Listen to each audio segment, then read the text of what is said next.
Good evening, ladies and gentlemen. Today, I'd like to talk to you about dopamine, the pleasure chemical in our brains that drives our desires and motivations.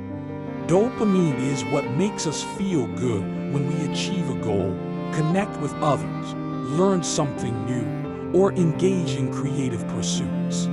It's a key part of what makes us human. However, there are two types of dopamine, good and bad.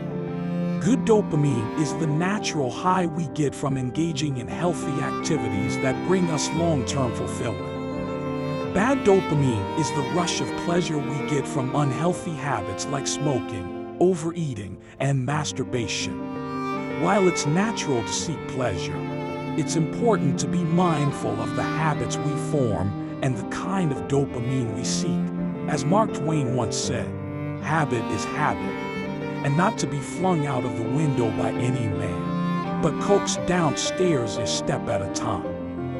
If we want to change our habits and pursue good dopamine, we need to do it gradually, one step at a time.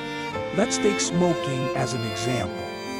Smoking provides a short-term rush of pleasure, but in the long run, it can lead to negative health consequences. As Benjamin Franklin said, "An ounce of prevention is worth a pound of cure." If you quit smoking today, you can prevent future health problems and get good dopamine from achieving your fitness goals and feeling good about taking care of your body. Similarly, overeating provides a short-term rush of pleasure, but in the long run, it can lead to negative consequences. As Mahatma Gandhi once said, "Strength does not come from physical capacity. It comes from an indomitable will." You focus on getting a lean body instead and have the willpower to stick to a healthy diet and exercise plan. You can get good dopamine from watching your body change and remembering how much good work you had to do. Lastly, masturbation is another activity that releases bad dopamine. As Albert Einstein said, "Insanity is doing the same thing over and over again and expecting different results."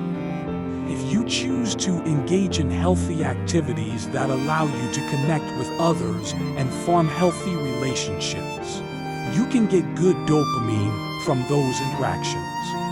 In the long run, the pleasure of healthy relationships is much greater than the temporary pleasure of masturbation. In conclusion, it's important to be mindful of the habits we form and the kind of dopamine we seek.